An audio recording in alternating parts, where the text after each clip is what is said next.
Yap, selamat datang di 4130 Channel. Oke, kemarin kita udah bahas review sepatu ya, boots. Sekarang kita bahas review barang yang lain lagi. Barang yang ini, yang akan kita review hari ini, aku udah pakai sekitar 2 tahun lebih ya, 2 tahun 2 bulanan. Jadi aku beli tahun 2018 November kalau nggak salah, dan aku pakai terus sampai sekarang. Tapi apa sih barang yang mau kita review sekarang? Sebelumnya kita kickstart dulu.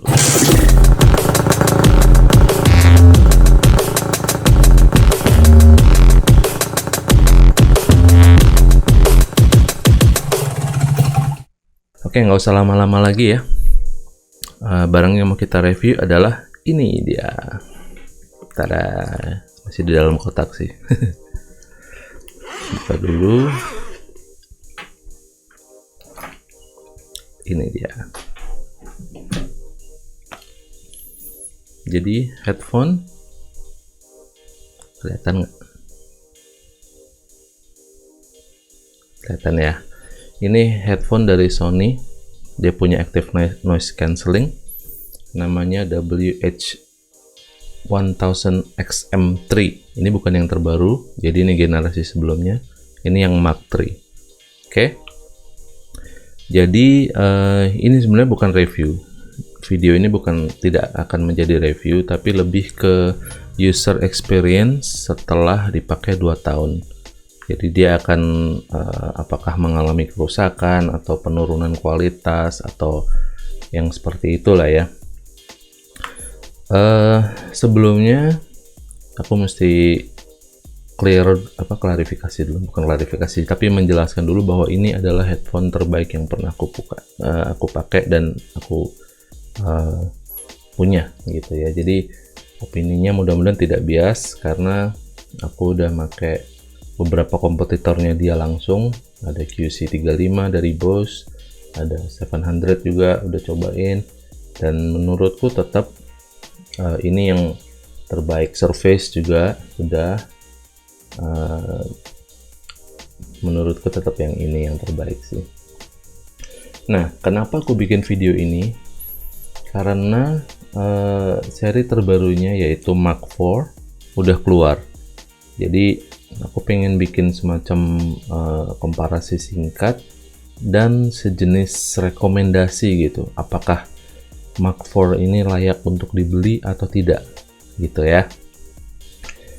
Oke, jadi headphone ini aku beli sekitar bulan November tahun 2018 gitu. Oktober atau November 2018 lah pokoknya. Jadi headphone ini pertama di launching, di global launchnya itu sekitar Agustus 2018.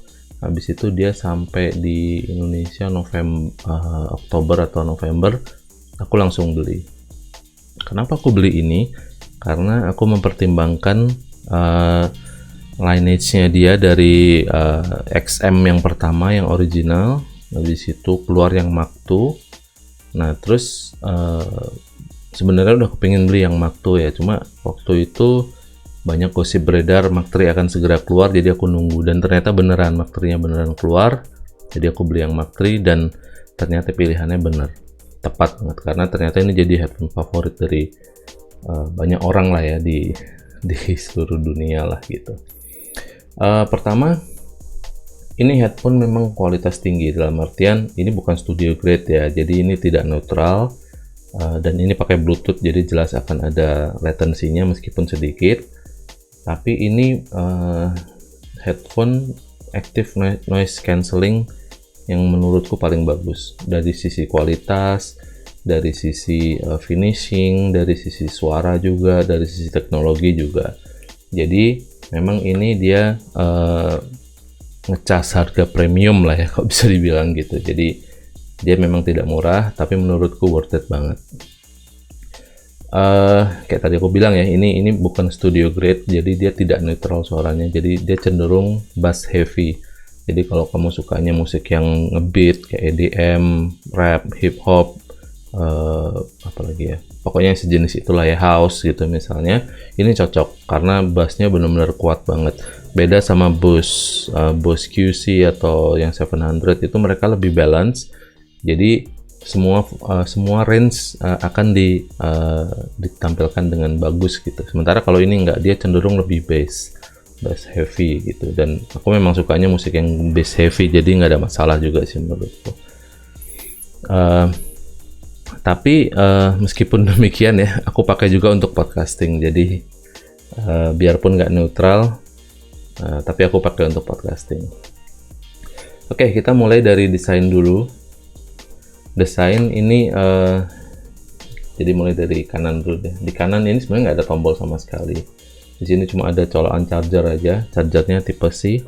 Ini kelihatan. Nah, tipe C, dan ini segini gedenya ini adalah touch panel.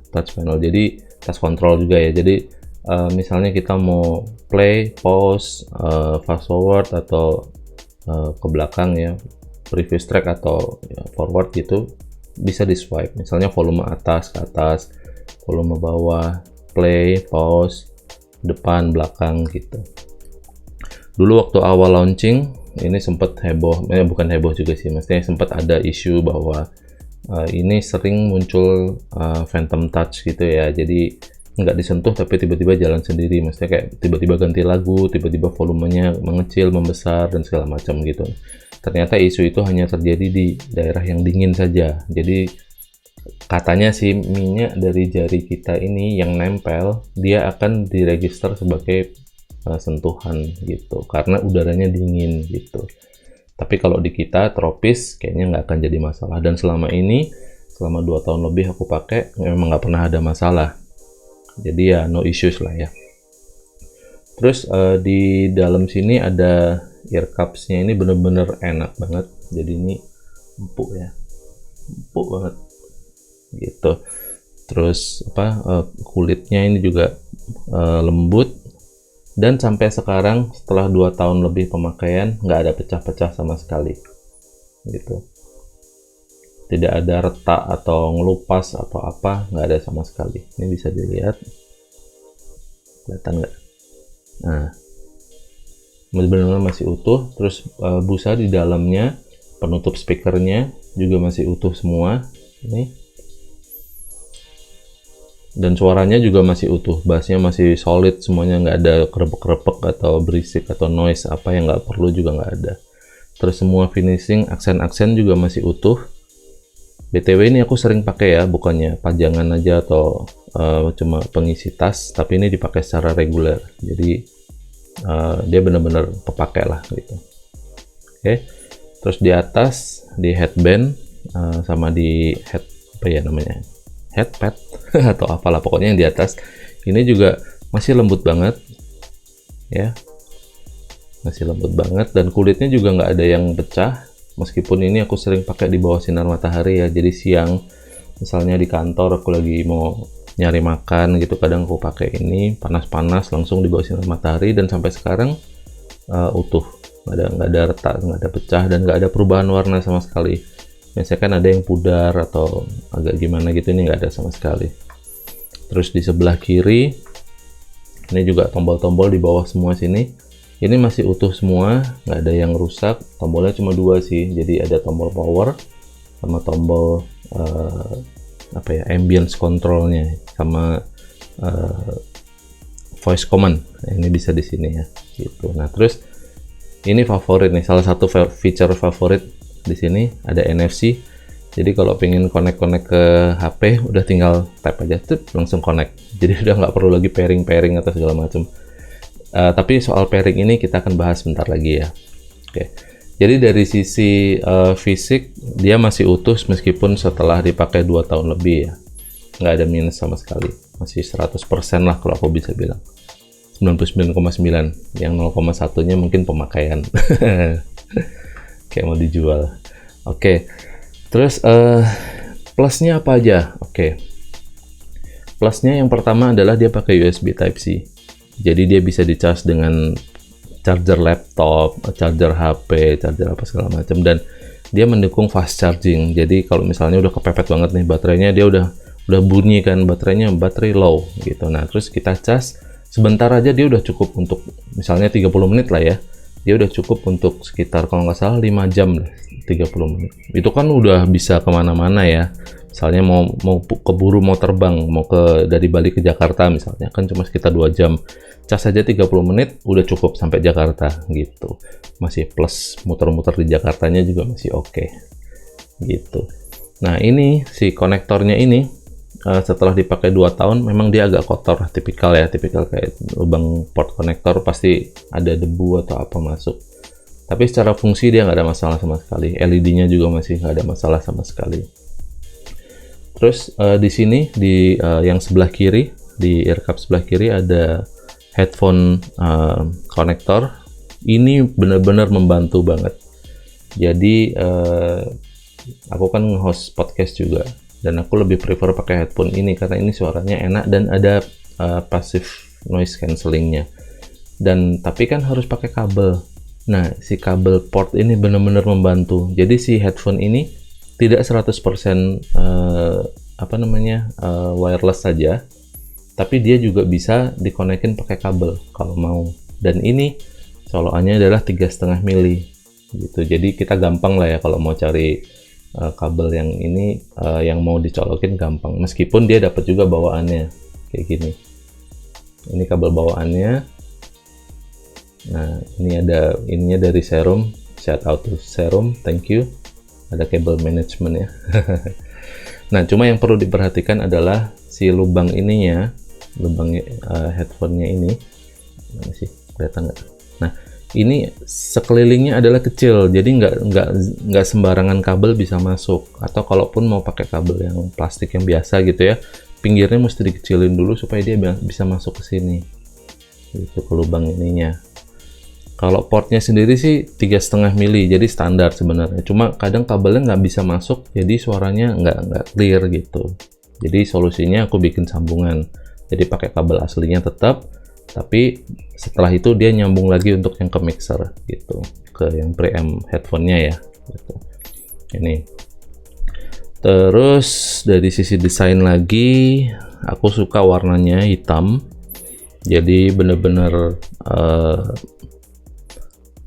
understated lah gitu, jadi nggak bener-bener mencolok gitu kan.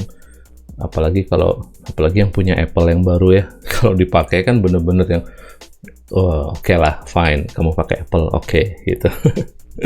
Tapi not for me lah gitu. Aku lebih suka yang desain yang hitam simple gitu. Dan ini salah satu plusnya lagi adalah di bagian sininya dia ini mengecil, jadi dari atas mengecil begitu. Jadi kalau yang kayak misalnya punya Beats gitu kan, dia benar-benar lebar di sini kan, sampai segini lah mungkin, sampai segini gitu. Nah itu kan kalau dipakai kan lucu aja gitu. Sementara kalau yang ini dia mepet ke kepala, jadi seret habis itu keluar dikit di kuping gitu. Dipakainya enak, nyaman, dan secara kalau pas kita pakai dilihatnya juga nggak terlalu mengganggu lah gitu. Terus apalagi ya dari desain, ini kayak tadi aku bilang cupsnya masih bagus, leathernya juga masih empuk. Dan satu lagi ada namanya pressure build up. Jadi karena ini ada noise cancellingnya, pasif ya. Pasif itu dalam artian si sirkuit elektroniknya belum dihidupkan. Jadi kita cuma pakai ini plug gitu, misalnya dipakai di kepala, itu dia sudah memberikan noise cancelling secara pasif gitu. Nah lama-lama dengan kalau kita mendengarkan musik dengan menggunakan headphone ini, maka tekanan di dalam cupsnya itu kan akan meningkat lama-lama gitu loh. Dan itu biasanya akan menimbulkan rasa nggak nyaman gitu loh. Lama-lama kayak kuping itu kayak misalnya kita lama di pesawat lah kan, terasa tuh, jadi kupingnya kayak ada tekanan yang nggak enak gitu. Dan sejauh ini aku udah pakai headphone ini untuk untuk terbang lah ya, untuk naik pesawat berkali-kali, untuk naik mobil berkali-kali di ketinggian yang berbeda juga. Aku jadi penumpang lah pastinya ya. Nah terus dan pressure build up ini nggak pernah jadi masalah sama sekali. Mungkin kalau terbang iya, karena kan memang tekanan di dalam kabin pesawat kan selalu beda-beda. Maksudnya diregulasi tapi kadang terlalu tinggi ya gitu. Jadi kadang jadi agak kok gini gitu. Tapi cukup dengan dibuka sedikit, diangkat sedikit, nanti dia akan bunyi gitu sedikit. Habis itu yang kiri juga, habis itu udah fine lagi gitu. Jadi nggak pernah jadi masalah yang besar gitu. Terus terakhir ini aja. Jadi bahan headbandnya ini adalah plastik. Kalau menurutku ini sebenarnya downgrade dari XM2, karena XM2 itu metal gitu. Jadi naik ke XM3 malah jadi plastik gitu. Dan yang XM4 pun plastik juga. Jadi ya sebenarnya downgrade tapi tidak mengurangi fungsi. Jadi ini setelah 2 tahun pemakaian dan crack udah kayak gini-gini ya. Masih nggak masalah. Dan ini fleksibel banget. Jadi setelah digimana-gimanain pun nggak pernah jadi isu lah ya gitu ya. Cuma ya I wish kalau misalnya bisa mempertahankan metal kayak yang XM2 meskipun dengan desain yang lebih bagus, mungkin ya oke lah, aku lebih prefer gitu. Nah terus dari desain itu aja. Habis itu sound quality. Oke. Jadi sound quality ini tadi aku udah sempat bahas dikit. Dia bass heavy banget. Jadi tidak cocok untuk orang yang suka musik yang balance, misalnya apa ya, klasik lah atau pop mungkin atau metal. Tergantung selera sih ya. Yang jelas aku bilang ini bass heavy gitu. Jadi kalau untuk musik-musik yang ngebeat dan bassnya benar-benar thumping gitu, enak banget, enak. Terus oh ya, isu nih. Jadi aneh nih ya sebenarnya ya. Jadi kalau headphone ini aku pair sama iOS device punyaku, jadi ada iPad, iPod, itu dia secara abnormal bassnya terlalu kuat gitu. Tapi kalau aku connect ke Android, ke HP ku yang harian, atau ke PC, atau ke TV, atau ke device-device yang lain, bahkan ke MacBook, dia suaranya normal, dalam artian enak seperti biasa gitu ya. Tapi kalau ke iOS device yang punyaku sih, itu dia bassnya langsung jadi lebih dari biasanya, lebih thumping lagi gitu ya. Tapi kalau pakai iOS device punya orang lain, normal biasa gitu. Itu aku nggak ngerti kenapa penyebabnya. Bahkan yang iPad itu aku pernah sampai iPadnya aku reset, jadi factory reset, balik lagi setup ulang dari awal dan itu nggak mengubah apapun gitu ya, meskipun settingnya harusnya udah reset balik lagi dari awal, tapi masih sama gitu. Terus sound quality udah. Oh ya, sorry, tadi dari desain ada minusnya juga. Yang pertama adalah ini nih, bisa dengar nggak?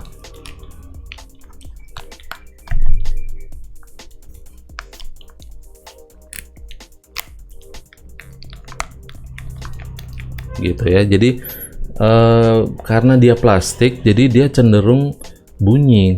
Kalau dioperasikan tuh ngik krek gitu. Nah, suara-suara seperti itu benar-benar menurutku mengganggu banget gitu loh. Krik ya, krik. Gitu. Terus selain dari itu, oh ini satu lagi, ini sebelah kanan kan ini touch control semua ya. Nah, kalau misalnya ini headphone aku pakai begini nih, aku taruh di leher, terus aku noleh-noleh begini, ini kesentuh, dan si headphone ini akan menganggap itu sebagai touch input gitu ya. Jadi misalnya headphone ini aku pause, terus aku taruh di sini, terus kesentuh, dia bisa jalan sendiri gitu. Nah, aku nggak tahu itu apakah bisa disembuhkan lewat firmware upgrade atau gimana, dan apakah minus itu masih ada di XM4 atau enggak, aku juga nggak tahu. Tapi itu satu hal yang menurutku lumayan annoying gitu ya. Terus soal kenyamanan ya mungkin Bose lebih nyaman lah. Aku akuin aja karena aku pernah pakai keduanya, apa yang 700 pernah, yang QC35 juga pernah, dan keduanya memang dalam jangka panjang lebih nyaman gitu. Oke lah ya, balik ke sound quality lagi. Jadi soal noise cancellingnya ini benar-benar the best. Ini lebih bagus daripada Bose. Boleh dicoba, boleh dibuktikan sendiri. Jadi ini dia bisa mereduksi noise di lingkungan jauh lebih efektif gitu. Dan karena ada dua tahap tadi ya, pasif duluan, baru setelah elektroniknya dihidupin, baru aktifnya. Wah itu bener-bener enak banget. Apalagi kalau buat terbang di dalam pesawat, hidupin active noise cancelling, wah bener-bener juara pokoknya gitu. Terus apa lagi ya? Dari sound quality minusnya, oh ini mic. Jadi ini adalah yang di atas ini mic untuk noise cancelling ya, yang warna chopper nih, warna tembaga ini. Itu adalah mic untuk noise cancelling. Nah, mic untuk telepon, jadi dia bisa dipakai untuk telepon juga. Ini ada di bawah ini. Jadi ada, kalau nggak salah ada tiga.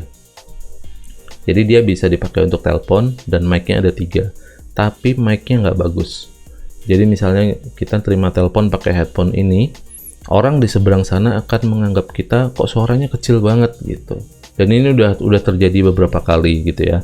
Tapi aku tetap pakai aja karena memang aku lagi dengerin musik, tiba-tiba ada telepon ya, maksudnya daripada harus unpair lagi, harus segala macam, langsung aja aku terima pakai headphone. Dan orang di sana bilang kok suaranya kecil banget gitu.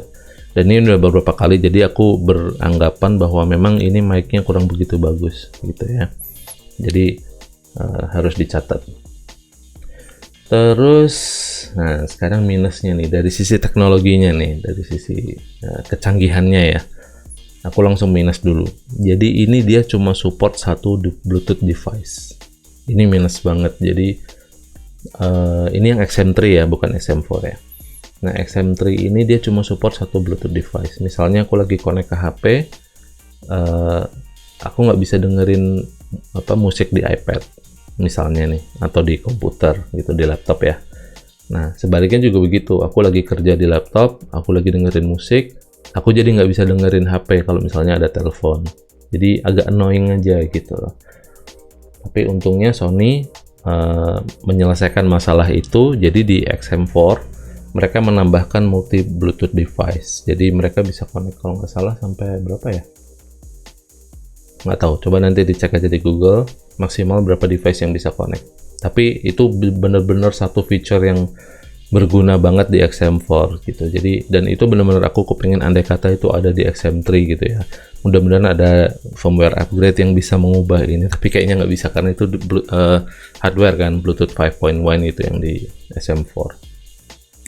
Itu terus di XM4 itu ada auto stop. Jadi di dalam cupnya di sini, di dalam cup sininya dia ada sensornya. Dia mendeteksi kalau misalnya headphone ini dilepas dari telinga. Jadi misalnya diangkat gitu, seret gitu, dan dia ngedeteksi itu, semua musik yang dimainkan akan otomatis di stop sama si headphone-nya.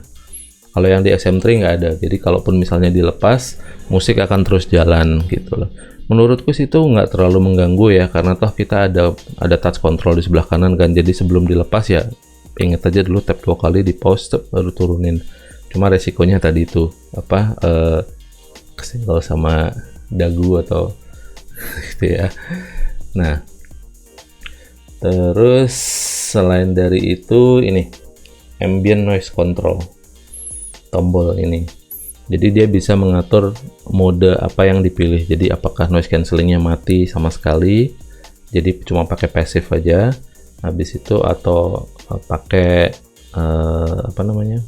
aktifnya, terus atau pakai mic. Nah ini kan mic-nya jadi pass through gitu ya. Jadi seolah-olah kita nggak pakai. Jadi semua suara yang ada di luar headphone ini akan ditangkap oleh mic, habis itu diterusin ke speaker di dalamnya gitu ya. Jadi pass through lah kalau bisa dibilang begitu. Jadi ada 3 mode nih ambient noise controlnya ini. Tuh. Tapi di luar itu, kalau misalnya ini di pair dengan aplikasinya, ada satu feature lagi yaitu adaptive noise cancelling atau apa gitu istilahnya. Jadi dia akan menyesuaikan level noise cancellingnya yang aktifnya, active noise cancellingnya, levelnya disesuaikan sama kondisi lingkungan kita. Gitu ya. Jadi misalnya kita lagi jalan di tempat keramaian, maka dia noise cancellingnya akan otomatis meninggi sendiri. Misalnya kita lagi berhenti, dia akan otomatis berkurang. Jadi misalnya kita pakai ini untuk jalan di trotoar gitu ya. Nah terus dia akan secara otomatis mendeteksi dan akan membuat suara seperti misalnya klakson gitu itu diterusin ke dalam sini gitu. Jadi ini berguna banget sebenarnya, meskipun menurutku nggak perlu, karena ya kita common sense saja ya gitu. Pasti itu hal yang wajar lah gitu. Tapi nggak kepake menurutku gitu. Terus satu lagi apa ya? Oh ini kayak tadi aku bilang NFC.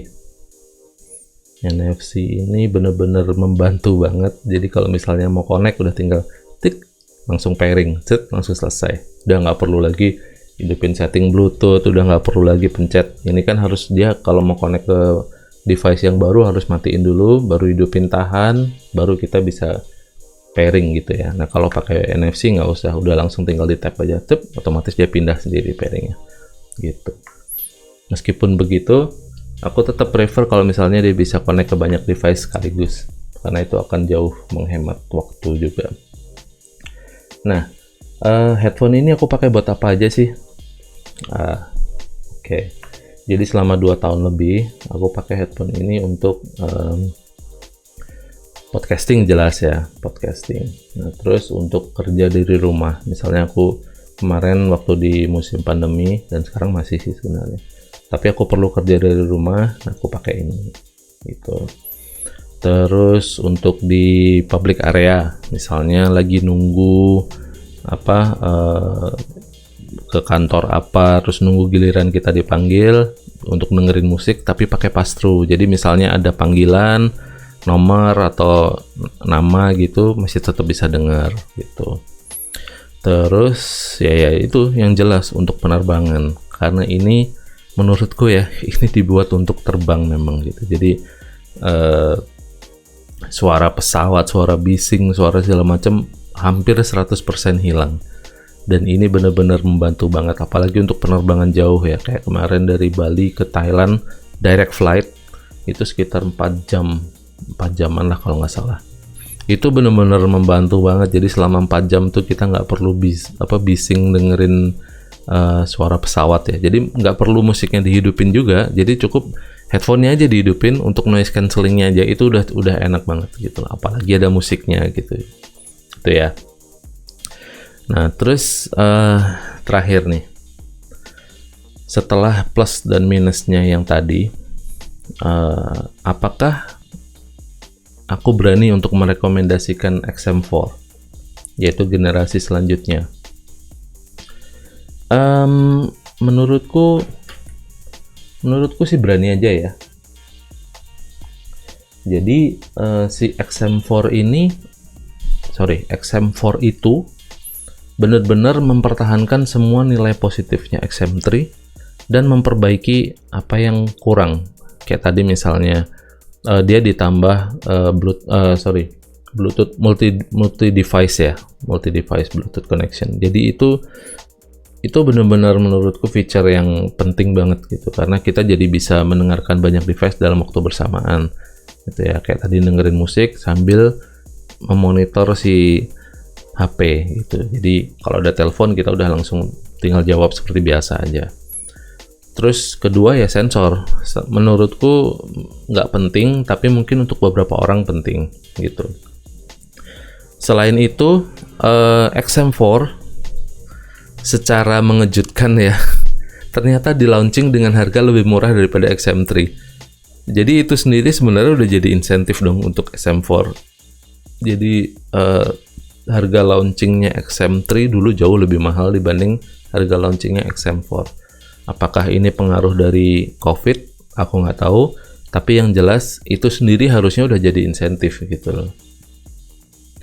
Belum lagi sekarang kalau nggak salah lagi ada promo, beli XM4 langsung dapat ini headphone stand yang bisa untuk ngecas itu sudah jadi insentif lebih jauh lagi. Jadi harusnya udah nggak ada lagi faktor yang membuat kita nggak beli itulah ya, nggak beli headphone ini gitu. Cuma ya memang gitu, kalau beli ini untuk alasan penerbangan gitu ya, meskipun ini benar-benar membantu banget, tapi dengan adanya COVID ini ya otomatis ya by default alasan itu jadi gugur sendiri, karena untuk terbang sekarang kan tidak mudah gitu ya, dalam artian prosesnya panjang dan segala macam. Tapi ini bagus banget gitu. Oke, kayaknya sih semua sudah tercover. Kalau memang masih ada yang mau ditanyakan, silahkan langsung di komen aja. Aku pasti jawab gitu. Pasti aku usahakan akan jawab sejauh yang aku tahu gitu ya. Kayaknya itu dulu untuk review hari ini, karena ini memang review sekaligus user experience selama 2 tahun gitu ya.